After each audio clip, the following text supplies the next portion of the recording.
ada saudara-saudara kita yang terdampak di erupsi Semeru. Kang Alif, saya serahkan ini, mudah-mudahan bermanfaat ya. Terima kasih Kang. Jazakumullah khairan, semoga bermanfaat bagi yang membutuhkan di sana. Terima kasih untuk Khalifah Tour yang dibawakan sama Khalifah berbagi. Semoga bermanfaat. Assalamualaikum warahmatullahi wabarakatuh. Terima kasih Mas Alif, mudah-mudahan bisa bermanfaat. Terima kasih, demikian hadirin sekalian, saudara-saudaraku yang Assalamualaikum Ustaz Ang. Waalaikumsalam warahmatullahi wabarakatuh. Bisa kita mulai? Enggak, siap kamu. Baik. Bismillahirrahmanirrahim. Assalamualaikum warahmatullahi wabarakatuh. Waalaikumsalam warahmatullahi wabarakatuh. Alhamdulillahirabbil alamin. Alhamdulillahilladzi bi ni'matihi tatimmu shalihat. Asyhadu an la ilaha illallah wahdahu la syarika lah wa asyhadu anna Muhammadan abduhu wa rasuluhu la nabiyya ba'da. Segala puji hanyalah milik Allah. Semoga di akhir pekan ini Allah melimpahkan kesehatan, keberkahan, dan nikmat yang patut kita syukuri. Salawat serta salam semoga tercurah kepada junjungan kita Nabi Allah zaman, Nabi besar Muhammad Shallallahu Alaihi Wasallam. Yang kami hormati Gurunda, Ustaz Daang, Pak Rustam, Bunda Empet, mudah-mudahan perjalanan ke Cirebon juga diberikan kelancaran dan kemudahan. Dan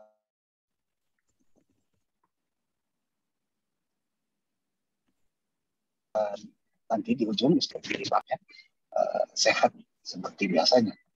Dan update kemarin, mohon maaf saya menyampaikan informasi perihal Ustadz Agus. Selama 2 hari memang ternyata belum melahirkan Ustadz, masih pembukaan. Lama ini kayaknya.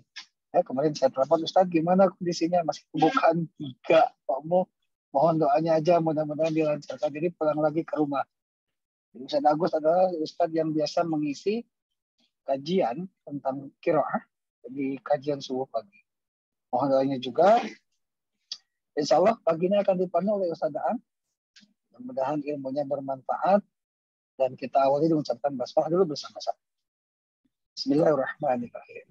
Enggak, Ustadz Daan, kami persilakan. Enggak, Pak Mo, izin share screen dulu ya.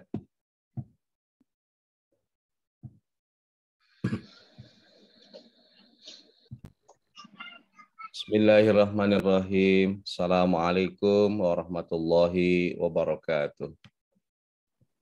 Waalaikumsalam. Alhamdulillahi rabbil alamin. Wal aqibatu lil muttaqin. Wala udwana illa 'alal zalimin.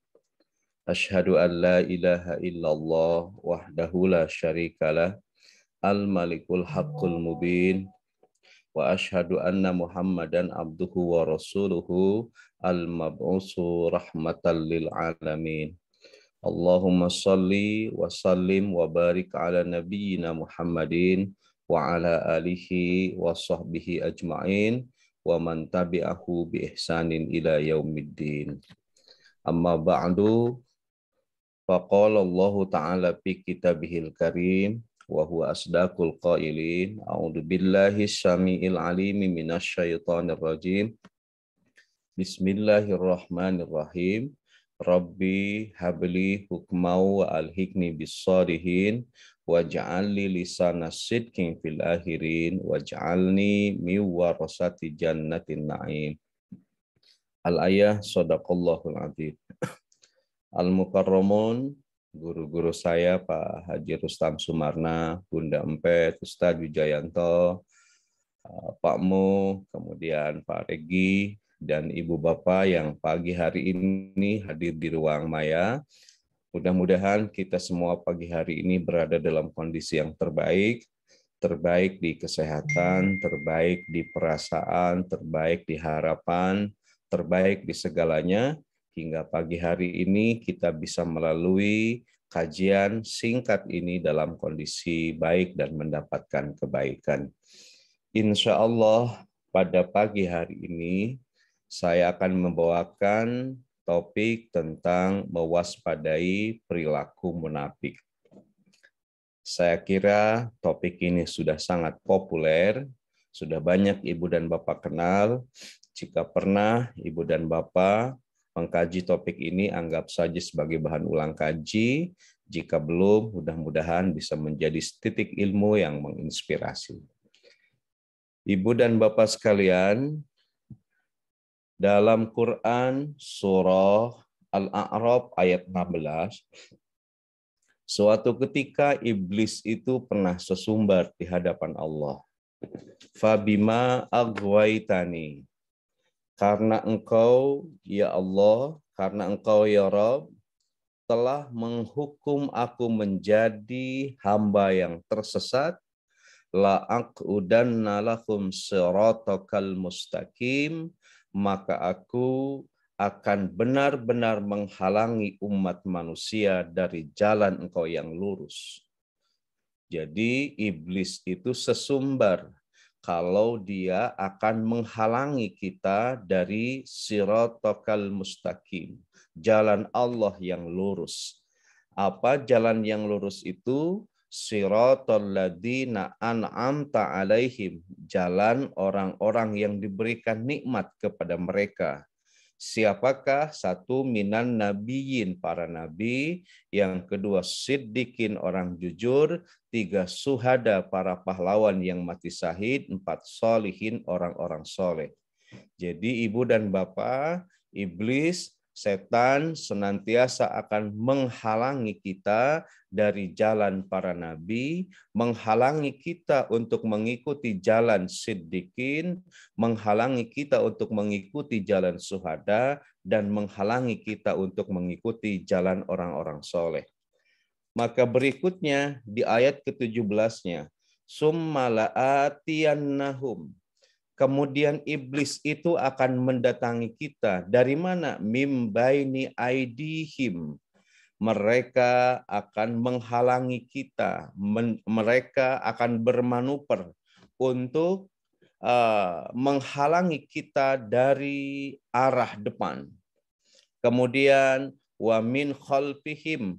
Mereka pun akan menghalangi kita, menggoda kita dari belakang.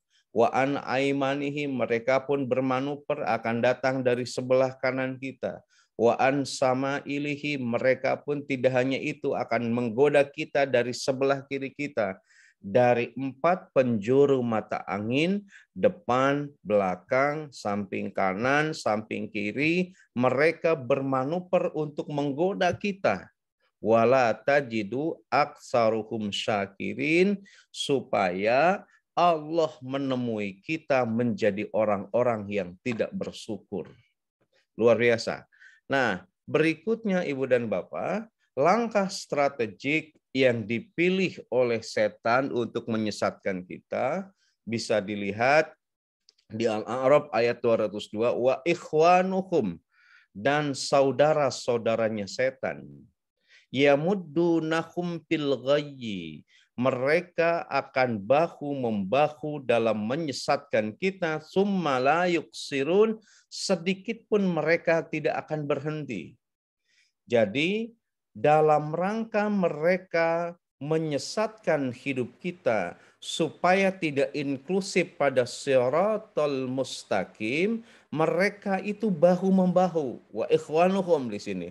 Lalu pertanyaannya, siapakah ikhwan atau saudara-saudaranya setan itu? Disebut di Quran surah An-Nas, Qul a'udzu birabbin nas, malikin nas, ilahin nas, min syarril waswasil khannas, alladzi yuwaswisu fi sudurin nas, minal jinnati wan nas. Jadi saudara-saudaranya setan dari kalangan jin dan dari kalangan manusia, mereka bahu-membahu untuk menyesatkan kita.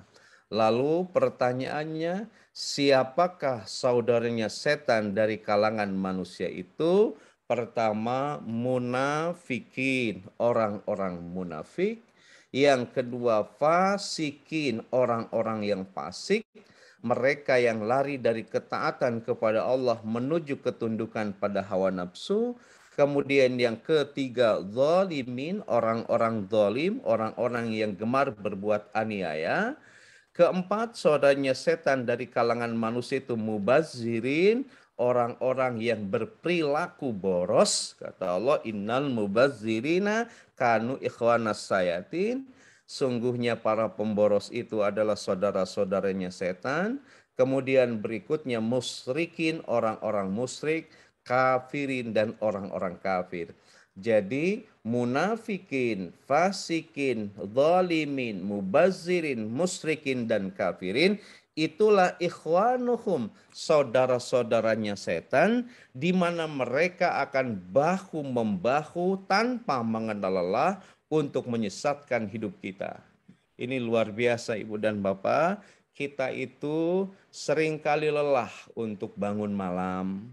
Tapi setan tidak pernah lelah menyesatkan hidup kita. Kita sering kali lelah untuk tilawatil Quran, capek luar biasa. Pagi hari ini saya merasakan lelah yang luar biasa, tetapi setan itu tidak pernah lelah dalam menyesatkan hidup kita. Kita lelah untuk saum sunat misalnya, setan itu tidak pernah lelah dalam menyesatkan hidup kita. Nah, intro saya pagi hari ini terkait kajian pagi hari ini bahwa orang munafik harus kita waspadai dengan ragam perilakunya karena ternyata orang munafik itu adalah ikhwanuhum, saudaranya setan dari kalangan manusia. Nah, Ibu dan Bapak sekalian, sekarang kita langsung masuk pada materi. Apa saja perilaku munafik itu? Saya mencoba mengintrodusir dari Al-Quran, saya simpulkan sementara sebelum nanti kita kaji satu persatu. Setelah ihtidah bil Quran, di antara ragam perilaku munafik itu satu, orang munafik itu tukang buruk sangka. Satu. Yang kedua, orang munafik itu tukang ngebully. Ya. Bukan nasi kebuli, Pak Muh. Kalau nasi kebuli itu saya tunggu Pak Muh undangannya. Kemudian yang ketiga, orang munafik itu adalah tukang apologi, tukang bikin alasan. Alasannya alasan palsu. Yang keempat, orang munafik itu pecundang. Yang kelima, seringkali perilakunya aneh dan ditandai dengan kekikiran. Keenam, orang munafik itu tukang nyinyir. Dan ketujuh, orang munafik itu tukang tipu. Ya, dia penipu yang ulung. Ibu Bapak, kita bercermin, adakah dari ketujuh ini dimiliki oleh diri kita? Buruk sangka, suka ngebully, suka bikin alasan palsu, kadang menjadi pecundang, nyinyir, aneh, suka nipu. Nah, kalau satu di antara yang tujuh ini ada pada diri kita, berarti kita harus waspada. Kita telah masuk pada perangkap iblis. Kita telah masuk pada perangkap setan. Kita telah masuk pada perangkap musuh abadi kehidupan kita. Sekarang kita kaji. Yang pertama, Ibu dan Pak sekalian. Orang munafik itu adalah tukang buruk sangka. Suatu ketika Nabi dan orang beriman mau berangkat jihad. Nah, orang-orang munafik itu desas-desus. Kata mereka, Nabi dan para pengikutnya akan berangkat perang. Nih, kalau kata orang Sunda, keret jeli saya. Mereka tidak akan kembali lagi pada keluarga mereka. Yang kembali dari mereka hanyalah daftar nama. Lalu kita akan menyaksikan indahnya isak tangis keluarga mereka. Jadi Ibu dan Bapak, suatu ketika Nabi dan para sahabat akan berangkat ke medan perang. Nah, orang munafik ini malah terlibat pada desas-desus. Kata mereka, Nabi dan para pengikutnya itu tidak akan pernah menang dalam peperangan itu. Karena lawan dari Nabi pada waktu itu begitu luar biasa komplit dalam banyak aspeknya terkait peperangan. Kata mereka bahwa Nabi dan para sahabat tidak akan pernah balik lagi pada keluarganya. Yang balik hanyalah daftar namanya. Dan kita akan menyaksikan indahnya isak tangis keluarga mereka. Jadi mereka indah dalam keburuk sangkaan gitu kepada Nabi. Nah, kalau ibu dan bapak para pencinta tafsir, maka orang munafik itu seringkali pertama buruk sangka kepada Allah, yang kedua buruk sangka kepada Rasulullah, yang ketiga buruk sangka kepada orang beriman, berikutnya buruk sangka kepada kebaikan, dan yang lebih parah, orang munafik itu selalu indah dalam keburuk sangkaan. Ini naudzubillah, luar biasa bahaya. Nah, udah buruk sangka, buruk rupa, nah ini yang lebih bahaya. Nah, ini ibu dan bapak dijelaskan oleh Allah dalam Quran surah Al-Fatah ayat ke-12.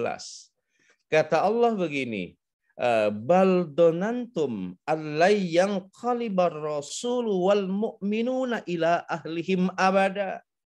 Jadi kata mereka ketika Nabi tadi mau berangkat ke medan perang, mereka menyangka bahwa Rasul dan orang-orang beriman sekali-kali tidak akan kembali kepada keluarga mereka selamanya. Kata orang munafik, Muhammad beserta para pengikutnya akan kalah di medan laga. Mereka tidak akan balik lagi pada keluarganya. Mereka berburuk sangka seperti itu. Maka kata Allah begini, wa zuyyina dzalika fi qulubikum gitu. Wa dhanantum dhannassau wa kuntum qauman bura.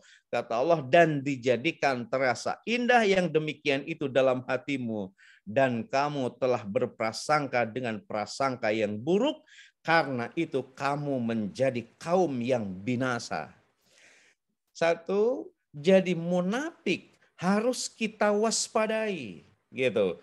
Sebab bila kita terjebak menjadi orang munafik, di mana salah satu perilakunya adalah buruk sangka kepada Allah, buruk sangka kepada Rasul Allah, buruk sangka pada orang-orang yang dicintai oleh Allah, buruk sangka pada kebaikan, lalu kita berada pada zona indah dalam keburuk sangkaan itu, maka kata Allah dalam ayat ini, wa kuntum qaumam bura, kalian akan menjadi kaum yang Allah binasakan.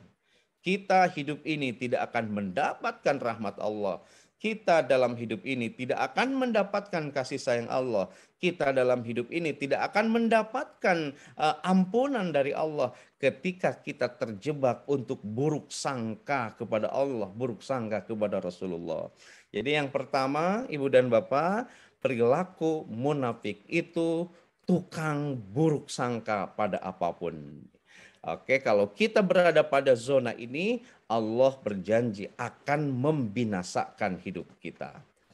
Kemudian berikutnya yang kedua, di antara perilaku munafik itu, mereka itu suka ngebully. Ya. Orang munafik itu suka ngeberi lakob jelek pada orang lain.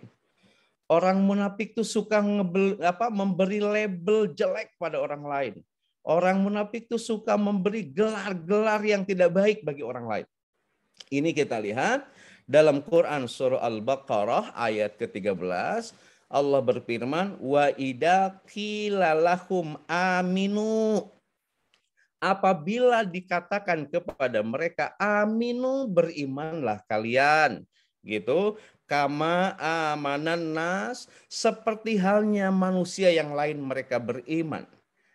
Apa jawaban mereka? Qalu anu'minu kama amanas sufaha. Akankah kami beriman sebagaimana orang-orang bodoh itu? Ini Allah merintah kepada mereka untuk beriman, tetapi orang munafik malah menjawab, apakah kami harus beriman seperti orang-orang bodoh itu? Jadi orang beriman oleh orang munafik, satu disebut orang bodoh. Orang yang cinta kepada Allah oleh orang munafik disebut sebagai orang-orang bodoh. Maka para pencinta tafsir menarik simbolan bahwa di antara indikasi perilaku munafik itu adalah mereka suka memberi gelar jelek pada orang-orang beriman. Mungkin Ibu dan Bapak sekalian hari ini kan kita seringkali terjebak pada hal itu. Misalnya ada sebutan kadrun, kemudian mereka yang suka ziarah kubur disebut kuburiyun, ada cebong, ada kampret, dan sejumlah lakob, sejumlah gelar-gelar jelek yang lainnya. Nah, bila kita hari ini terlibat menjadi orang yang suka memberi gelar jelek pada orang-orang yang beriman kepada Allah, Masya Allah, Ibu dan Bapak sekalian ya, nggak tahu nih ada salah seorang ulama dari Mesir, di antara tanda-tanda jatuhnya peradaban itu katanya, satu, sistem itu akan membuat seorang wanita malu tinggal di rumah. Satu, seorang ibu malu untuk ngurus anaknya. Yang kedua, di antara penyebab beruntuhnya peradaban di suatu fase, di suatu masa itu adalah dijatuhkannya wibawa para guru. Jadi dibuatlah murid untuk tidak hormat pada guru. Kemudian yang ketiga, peradaban itu akan jatuh jika para alim ulama sudah diberi gelar-gelar jelek. Ya, kita hari ini di bangsa kita menyaksikan bahwa antara satu ulama dengan ulama yang lain gitu, apalagi kalau kita masuk ke ruang dunia maya hari ini, kita begitu menyaksikan hari ini banyak sejumlah gelar-gelar jelek yang terlontar pada mereka yang berbeda ya. Nah, ini harus diwaspadai bahwa kembali lagi bahwa orang munafik itu suka ngebully, suka memberi gelar-gelar jelek, suka memberi lakob-lakob yang tidak patut kepada orang-orang yang beriman, pada orang-orang yang dicintai oleh Allah. Hingga mereka berkata, anu minu kama amana sufaha. Akankah kami beriman sebagai orang-orang bodoh itu? Nyebutnya orang bodoh. Ala innahum humus sufaha walaki la ya'lamun. Sesungguhnya kata Allah, mereka itulah orang-orang yang bodoh, tetapi mereka tidak tahu. Nah, jadi yang kedua harus diwaspadai, sebab sesungguhnya dengan menyebut bodoh pada orang beriman, kita sendiri yang bodoh. Ibu dan Bapak, para sepuh, bini sepuh yang saya cintai, saya hormati dan Allah muliakan, kita lanjut yang ketiga nih. Indikasi atau perilaku munafik itu, kata para pencinta tafsir, adalah tukang apologi. Kamu orang munafik itu gemar bikin alasan palsu. Resep pisan. Ini ada latar historisnya begini. Diriwayatkan di Madinah itu oleh Al-Wahidi dalam kitabnya Asbabun Nuzul, ada seorang sahabat yang bernama Jad bin Qais.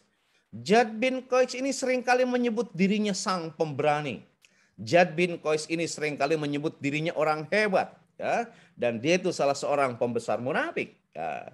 Suatu ketika kata Rasulullah, wahai Jad, apakah kamu memiliki kemampuan, memiliki keinginan untuk menghadapi Yahudi Bani Aspar, ya, orang-orang Romawi yang akan menyerang kami? Kata Rasul, minta tolong kepada Jad bin Qais yang mengklaim dirinya sebagai sang pemberani itu. Yuk Jad, kita berangkat berperang. Ada Yahudi Bani Aspar yang akan menyerang Madinah. Lalu gimana Jad bin Qais yang menyebut dirinya sebagai pemberani itu? Sebaiknya engkau Rasulullah mengizinkan saya tinggal di Madinah saja, tidak ikut berperang. Kenapa? Karena sebagaimana diketahui bersama bahwa saya itu sangat mudah tergoda oleh wanita dan wanita mudah terpesona oleh saya. Jadi Bani Aspar itu adalah salah satu entitas orang Yahudi yang banyak perempuannya cantik-cantik, kan sebagian riwayat begitu. Kata Jad bin Qais ketika akan diajak oleh Rasul untuk berperang menghadapi Yahudi Bani Aspar, kira-kira beginilah, ya Rasulullah, izinkan saya tinggal di Madinah, jangan ikut perang, sebab Bani Aspar banyak perempuan yang cantik-cantik gitu. Kalau saya ikut perang ke sana, nanti khawatir saya tergoda oleh perempuan cantik itu, dan saya ini kan seringkali banyak wanita yang terpesona dengan saya. Saya khawatir kalau saya melihat wanita-wanita itu lalu saya tertarik kepada mereka dan mereka tertarik kepada saya tidak dapat menahan gejolak nafsu. Akhirnya saya terjerumus ke dalam fitnah. Maka janganlah engkau menjerumuskan kami ke dalam fitnah ya Rasulullah. Jadi Rasul ngajak berperang pada Jad bin Qais yang mengklaim dirinya sebagai seorang pemberani. Tapi Jad bin Qais tiba-tiba ngeles berapologi. Karena alasan tidak mau berperang bikin alasan palsu.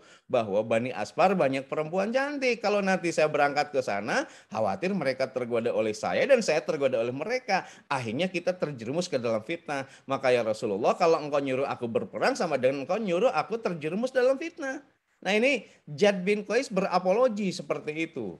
Nah, Ibu dan Bapak sekalian, akhirnya begini, kata Allah Subhanahu wa taala, Wa minhum may yaqulu, di antara mereka ada yang berkata ketika diajak berperang itu, i'dan li, izinkanlah aku, wala taftini ala fil fitnati, janganlah kamu menjadikan saya terjerumus ke dalam fitnah, gitu ya. Ketika diajak berperang, padahal dia mengklaim sebagai seorang pemberani, tapi tiba-tiba ngeles dengan membuat alasan palsu, khawatir terjerumus ke dalam fitnah, gitu.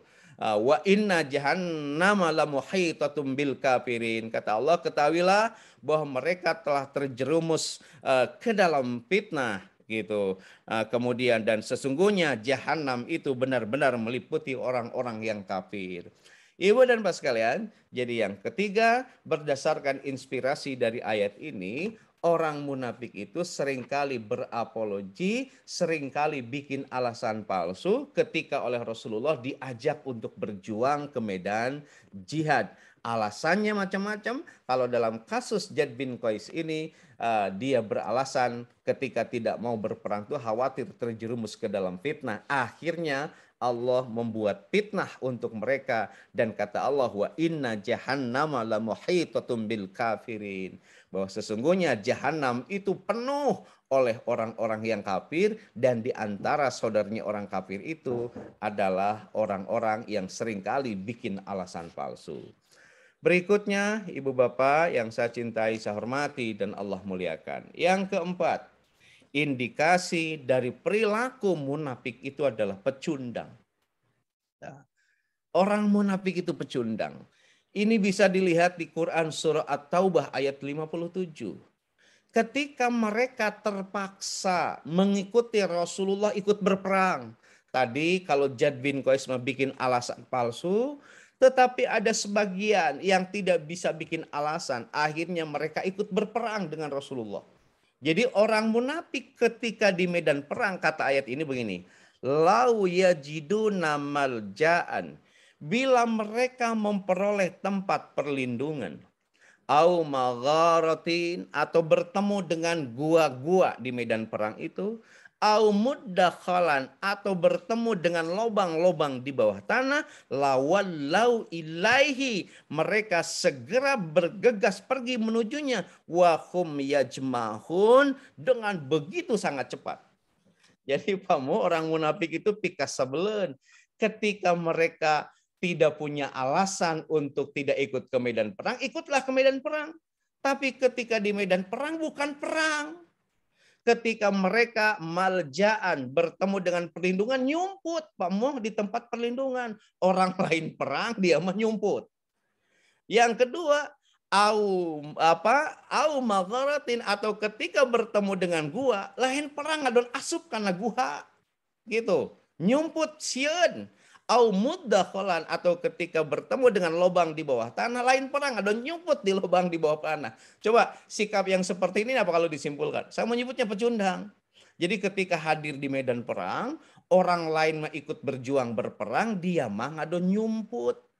Padahal pada saat bertemu dengan Nabi dan para sahabatnya, dia menyebut diri sebagai orang pemberani. Kira-kira ya Rasulullah, saya ini siap untuk berperang di hadapan semua. Kalau di rapat, kira-kira dia paling bersemangat untuk menyampaikan ide dan gagasan. Pada saat di meeting, dia paling cerdas menyampaikan berbagai macam rencana. Tetapi pada saat benar-benar berperang, dia bukan menjadi orang yang sehebat dalam omongan dia, tetapi dia malah mencari zona yang nyaman, gitu ya. Jadi orang munafik ketika berada di medan perang bukan berperang mengikuti Rasul dan para sahabatnya, tetapi mereka malah bersembunyi. Bila bertemu dengan tempat berlindung, bila bertemu dengan gua, bila bertemu dengan lobang-lobang di bawah tanah, mereka bergegas masuk di dalamnya untuk bersembunyi, menyelamatkan diri, bukan mengambil resiko untuk berjuang. Ini mah ingat dulu kamu zaman saya kuliah, lagi aktif di organisasi. Wah, teman-teman saya luar biasa semangatnya, demo ke Jakarta. Ayo kita ganyang koruptor. Wah, semangat. Datang di Jakarta bukan demo, ayat tangkal palem nu ieuh nyumput tidinya. ada pinggir tol yang teduh nyumput di sana, orang lain berjuang, ini malah nyumput. Nah, jadi ibu dan bapak sekalian, yang keempat, indikasi orang munafik itu adalah mereka yang bukan menjadi orang yang berani menanggung resiko, tetapi mereka menjadi manusia-manusia pecundang, ya, bukan berjuang, tetapi mereka mencari tempat perlindungan. Lagi jadi aktivis, ya, seperti anu gitu, mengkritisi negara, tetapi setelah mendapat kue dari negara, mereka bersembunyi membelakangi ide-ide aktivis dia di waktu yang lalu. Nah, ibu bapak yang saya cintai, saya hormati dan Allah muliakan, berikutnya indikasi atau perilaku munafik yang harus kita waspadai. Ini Allah berikan gambarannya dalam Quran surah At-Taubah ayat ke-67. Al-munafiquna, orang munafik laki-laki, wal munafiqatu, dan orang munafik perempuan, ba'duhum mim ba'din, sebagian dengan sebagian yang lainnya. Ini aneh. Apa? Ya'muruna bil munkar. Mereka menyuruh berbuat munkar. Wa yanhauna 'anil ma'ruf, mereka melarang berbuat kebaikan. Wa yakbiduna aydiyahum, mereka itu menggenggamkan tangannya. Nasullaha, mereka itu lupa pada Allah. Nah, saya simpulkan yang kelima, perilaku munafik yang berbahaya itu aneh. Di mana bukti keanehannya? Satu, ya'muruna bil munkar. Mereka menyuruh berbuat munkar. Kalau kita umat Kangjeng Nabi kan disuruh ya'muruna bil ma'ruf, amar ma'ruf. Tetapi orang munafik itu ya'muruna bil munkar, amar munkar. Mereka akan senantiasa menyuruh siapapun untuk berbuat kemunkaran. Ya. Ini satu yang pertama. Wa yanhauna 'anil ma'ruf, dan mereka akan melarang kita berbuat kebaikan. Jadi benar-benar setiap kita akan berbuat baik, mereka akan menghalangi kita, kalau kata konteks ayat tadi, dari 4 penjuru mata angin. Di depan, dari belakang, samping kanan, samping kiri, mereka bermanuver supaya kita tidak ada dalam kebaikan. Nah, ibu dan bapak sekalian, mari kita introspeksi diri. Bila kita hari ini berada pada posisi ya'muruna bil munkar, menyuruh orang lain pada kemunkaran, wa yanhauna 'anil ma'ruf, dan melarang orang lain berbuat ma'ruf, maka kemunafikan sesungguhnya telah ada pada diri kita. Nah, mari kita bercermin, apakah di bangsa kita hari ini kita menyaksikan prototipe orang yang seperti itu? Nah, berikutnya yang ketiga, ibu dan sekalian, orang munafik itu wayak biduna aidiyahum, mereka menggenggamkan tangannya. Kata para mufassir, mereka itu kikir. Ya, orang menggenggamkan tangan itu adalah metafor dari orang kikir. Menggenggamkan tangan itu adalah metafor dari orang yang kata orang Sunda mah kopet, merepet, cap jahe, keket, mengkene, merege, hese, buntut kasiran, melum oncom wae di ajiran gitu ya. Nah, orang munafik itu begitu sangat kikir. Nah, ini hati-hati. Ibu dan bapak sekalian, di antara hal yang akan mencelakakan hidup kita, kata Rasulullah, ketika kita terjebak menjadi orang yang kikir. Nah, berikutnya yang keempat, orang munafik itu nasullaha, mereka seringkali lupa kepada Allah. Mereka seringkali melupakan Allah.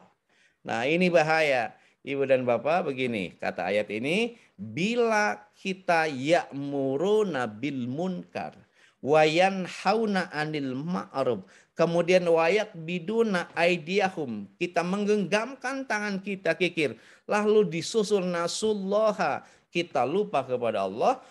Bagaimana ancaman Allah? Panasiyahum, maka Allah akan melupakan mereka. Innal munafikina humul fasikun, sesungguhnya orang-orang munafik itu adalah orang-orang yang fasik. Ini luar biasa. Kata ayat ini, kalau kita terjebak pada ragam perilaku aneh dan kikir itu, kita akan dilupakan oleh Allah. Dalam narasi para ulama, ibu dan bapak, tidak ada musibah yang paling besar dalam hidup ini melebihi dilupakannya kita oleh Allah Subhanahu wa taala. Masya Allah. Nah, orang munafik selalu lupa kepada Allah. Padahal ingat, satu, Allah itu la ta'khuduhu sinatu wala naum. Allah itu maha hadir, tidak pernah ngantuk dan tidak pernah tidur. Tidak hanya itu, wallahu ma'akum ainama kuntum. Allah itu menyertai kita kapanpun dan dimanapun kita berada. Tidak hanya itu, Allah itu ya'lamu ma fi qulubikum, akan selalu tahu setiap rencana yang kita sembunyikan dalam hati kita. Tidak hanya itu, Allah tuh punya 2 CCTV-nya. Allah itu punya kamera basoriahnya. Malaikat raqib dan atid yang akan mencatat, merekam setiap jejak yang kita perbuat. Kalau dalam sudut pandang orang beriman, Allah itu maha hadir dalam setiap kehidupan kita. Tapi nasullaha, orang munafik itu mereka melupakan Allah. Kalau lupa Allah, panasiyahum, Allah akan melupakan kita semua. Nah, itu yang kelima, Ibu dan Bapak, orang munafik itu aneh karena dia menyuruh berbuat munkar, melarang berbuat ma'ruf. Kemudian yang keenam, Ibu Bapak yang saya cintai, saya hormati dan Allah muliakan, orang munafik itu kata para pencinta tafsir adalah orang yang tukang nyinyir, ya, suka ngenyinyirin orang lain. Suatu ketika Rasul akan perang Tabuk. Rasulullah menyuruh sahabatnya untuk udunan. Kira-kira kalau dalam bahasa kita hari ini, dibutuhkan peralatan untuk perang yang banyak untuk melakukan perang Tabuk. Rasul dalam keadaan terdesak. Maka Rasul menyeru kepada para sahabatnya untuk berinfak, sedekah, untuk udunan, kira-kira gitu. Nah, ada Abdurrahman bin Auf. Saya yakin Ibu dan Bapak sudah banyak tahu siapa beliau. Mereka itu atau Abdurrahman bin Auf itu menyerahkan sebagian besar hartanya gitu untuk berjuang atau menyerahkan sebagian besar hartanya kepada Rasulullah untuk dibelikan, membeli peralatan perang. Hampir seluruh bagian besar hartanya diserahkan pada Rasulullah. Dan umumnya sahabat yang lain, sedekahnya, udunannya itu sekemampuannya. Lalu orang munafik itu nyinyir kepada Abdurrahman bin Auf. Abdurrahman bin Auf, kamu menyumbang banyak itu riya. Gitu. Tuh, jadi orang munafik mah gitu, Bu. Kalau ada orang yang sedekah banyak dengan sukarela, dinyinyir sebagai orang riya. Gitu. Sementara orang yang sedekah sebagaimana kemampuannya dinyinyirin sebagai orang yang tidak punya malu. Jadi ke orang yang sedekahnya banyak disebut ria, orang yang sedekahnya sekemampuan disebut tidak tahu malu, kamu mau sedekah ngan sakit tuh. Nah, ini dinyinyirin. Ini bisa dilihat Ibu dan Bapak di At-Taubah ayat 79. Begini kata Allah, alladzina yalmijunal mutawwa'ina minal mu'minina fis shadaqat. Orang-orang munafik itu orang yang mencela orang mukmin yang memberi sedekah dengan sukarela gitu. Kemudian walladzina la yajiduna ila juhdahum payas kharuna minhum. Nah, maka mereka menghina mereka.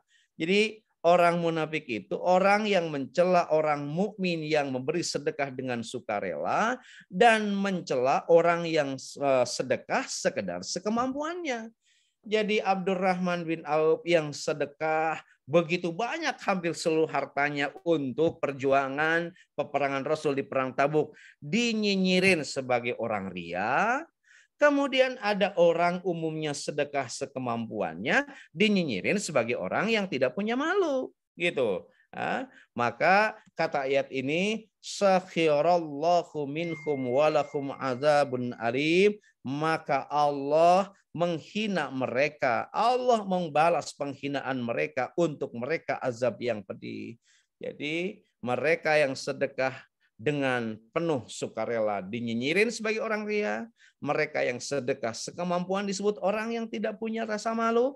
Kalau kita suka nyinyir seperti itu, Allah akan mempermalukan kita. Ibu dan Bapak, pernah kan suatu ketika seorang ustadz yang terkemuka di negeri kita menghimpun sedekah untuk saudara kita yang ada di Palestina kalau nggak salah. Itu dinyinyir. oleh sebagian entitas masyarakat kita, dinyinyirin ya, apalagi di sejumlah tuduhan-tuduhan dan lain sebagainya. Sementara dia sendiri tidak sedekah. Ke yang sedekah banyak disebut ria, mereka yang sedekah sedikit dibilang atau dihina, dia sendiri tidak mengambil bagian dari hal itu. Hati-hati tuh, itu perilaku orang munafik, suka nyinyir pada orang lain. Sampai-sampai begini, Ibu dan Bapak, Allah memberikan bantahan untuk orang munafik yang menuduh orang yang sedekah dengan terang-terangan sebagai ria. Ini dibalas oleh Allah, dijawab di Quran surah Al-Baqarah 271. Begini kan, seringkali ada orang sedekah terang-terangan disebut ria gitu, maka itu dibalas, dibantah oleh Allah. In tubdus shadaqati fa ni'ma hiya wa in tukhfuha wa tu'tuha al-fuqara fa huwa khair. Jika kamu menampakkan sedekahmu, maka itu adalah baik sekali kata Allah. Dan jika kamu menyembunyikannya dan kamu memberikan kepada orang kafir, maka menyembunyikan itu lebih baik bagimu. Jadi kita sedekah terang-terangan baik, sembunyi-sembunyi juga baik. Silahkan, dua-duanya bagus gitu ya.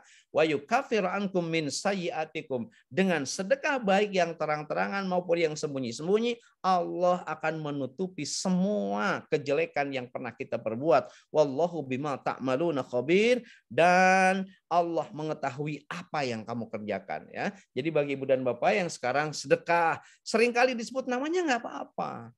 Kalau ibu juga sedekah dengan menyebut sebagai hamba Allah, nggak apa-apa. Dua-duanya itu adalah bagus. Nah, jangan seperti orang munafik mencela orang yang sedekah dengan terang-terangan dan menghina orang yang sedekah dengan sembunyi-sembunyi. Berikutnya, Ibu dan Bapak, orang munafik, ya, Pak Mu? Waktunya tinggal 1 menit ya. Waktunya tinggal 1 menit. Oke, Mamu, ini yang terakhir lah ya. Siap. Ini yang terakhir. Yang terakhir, orang munafik itu disebut oleh Allah dalam Quran surah An-Nisa tukang tipu ya, astuti, asli tukang tipu. Mohon maaf yang punya nama itu ya.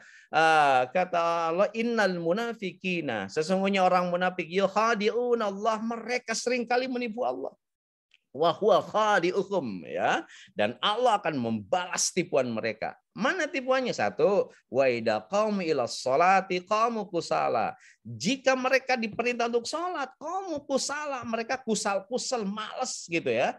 Yang kedua apa? Yura'unan nas, kalaupun dia sholat, sholatnya itu bukan untuk Allah, tapi ria, ingin dilihat oleh manusia.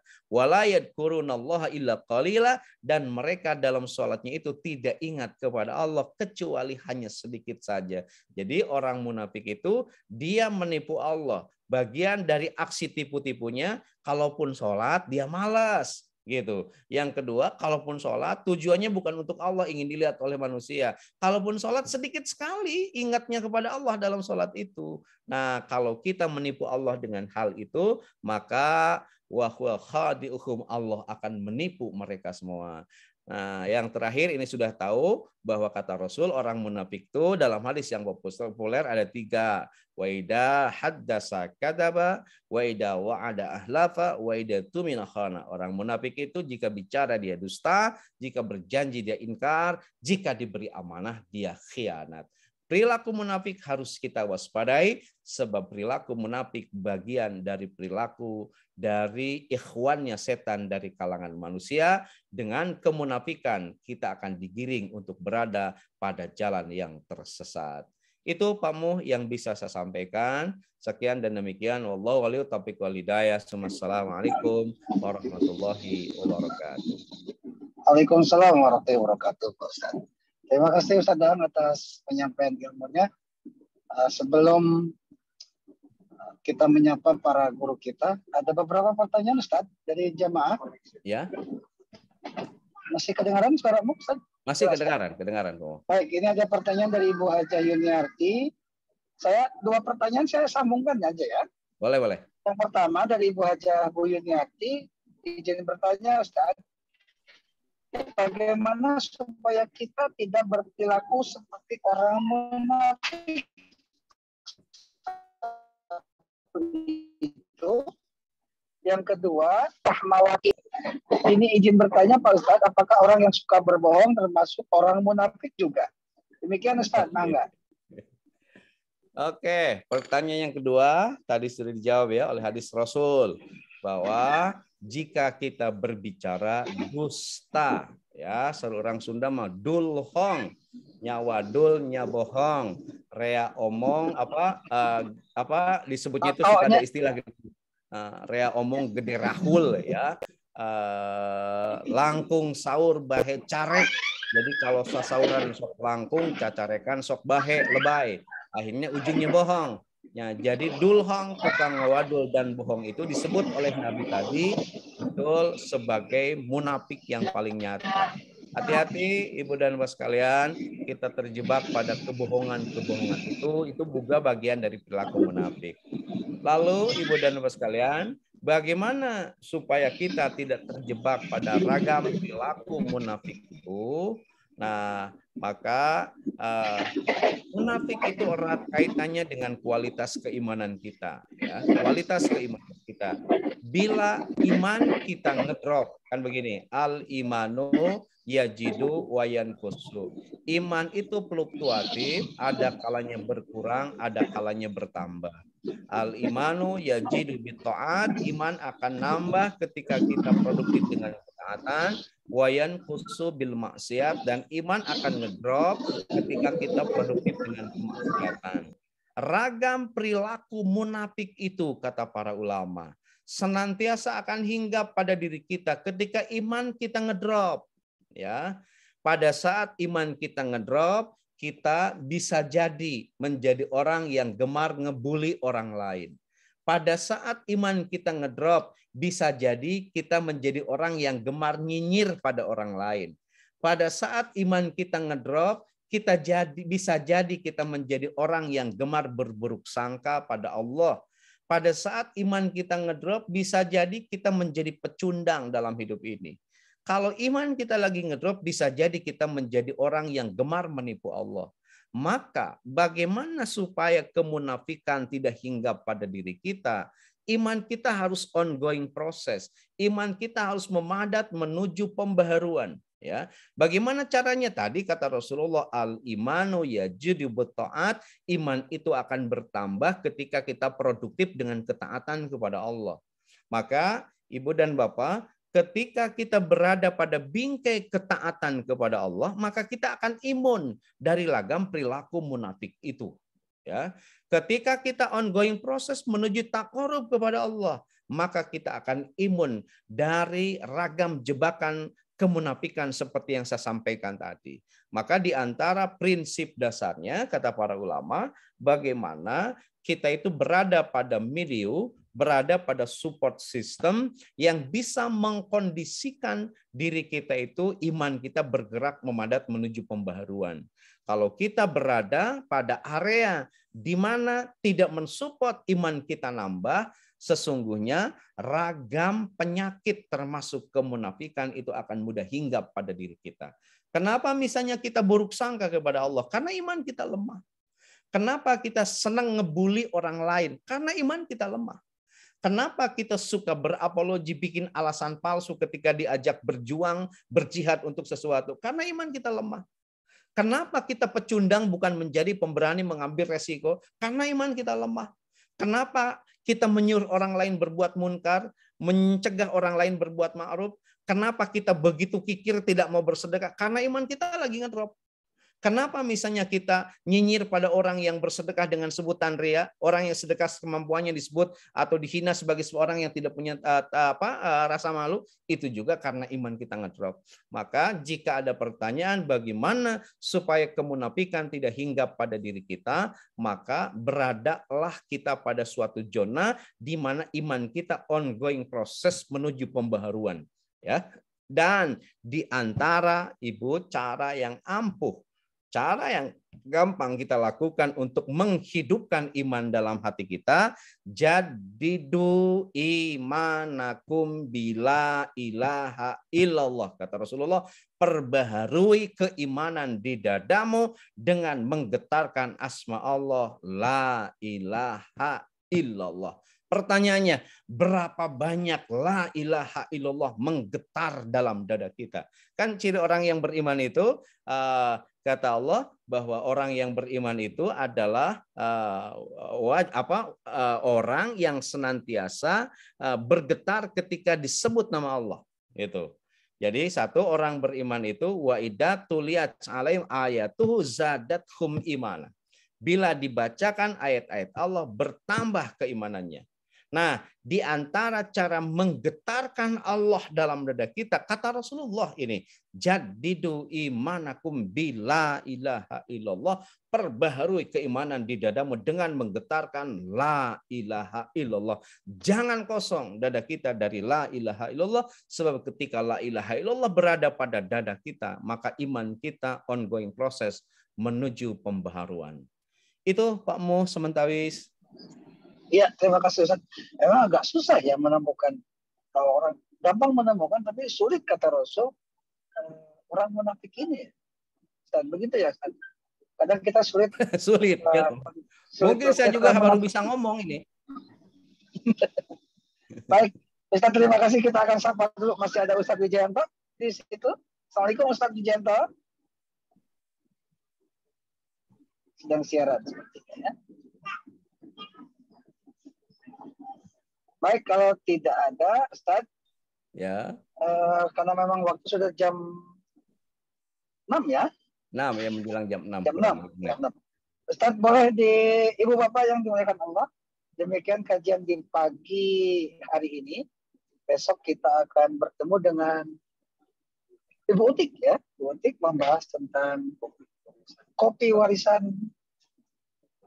Islam di dunia. Insya Allah mudah-mudahan bisa bergabung kembali. Sebelum kajian ini selesai, Ustaz boleh dipimpin doa? Oke, mangga Pak Mo.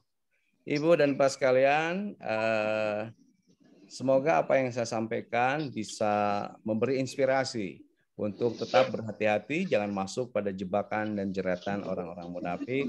Terima kasih sudah bergabung. Ini guru besar kami, Prof. Beni Joy dari Unpad sudah bergabung. Sehat selalu Prof. Beni. Kemudian ibu-ibu yang lain, para sepuh dan pinispuh yang lain. Mudah-mudahan Allah senantiasa memberikan kesehatan pada kita semua.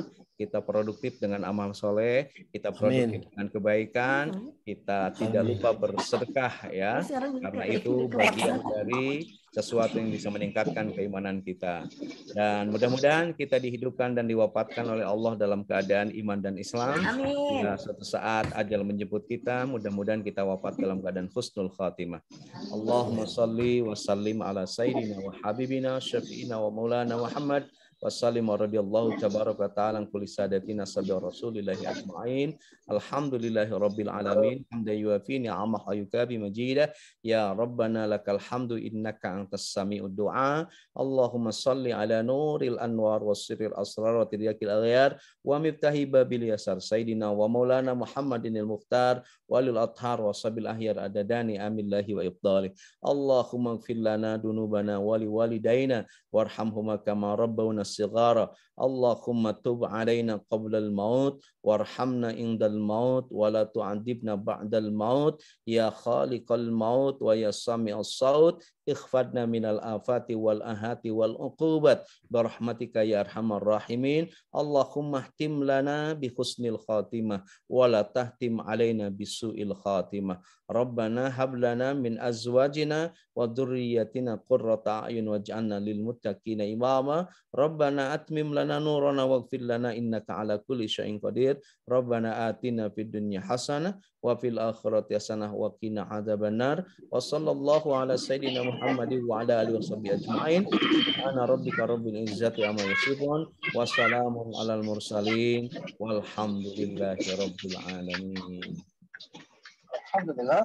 Terima kasih Ibu Bapak yang dimuliakan Allah. Ustaz Aan, terima kasih atas ilmu yang disampaikan. Semoga bermanfaat buat kita semua. Dan terima kasih juga kepada seluruh para donatur yang sudah menitipkan amanahnya kepada kami, tim Khalifah Berbagi. Insya Allah kami sudah berada di wilayah Nagrek untuk merapat ke Bandung. Kita tutup ucapan hamdalah dan doa kifaratul majelis. Alhamdulillahirrahmanirrahim. Subhanaka Allahumma wa bihamdika asyhadu an la ilaha illa anta astaghfiruka wa atubu ilaik. Wassalamualaikum warahmatullahi wabarakatuh. Waalaikumsalam. Waalaikumsalam warahmatullahi wabarakatuh. Silakan punya waktu untuk silaturahmi. Kami Pak Haji. Mohon, Pang. Sami-sami Prof Ben.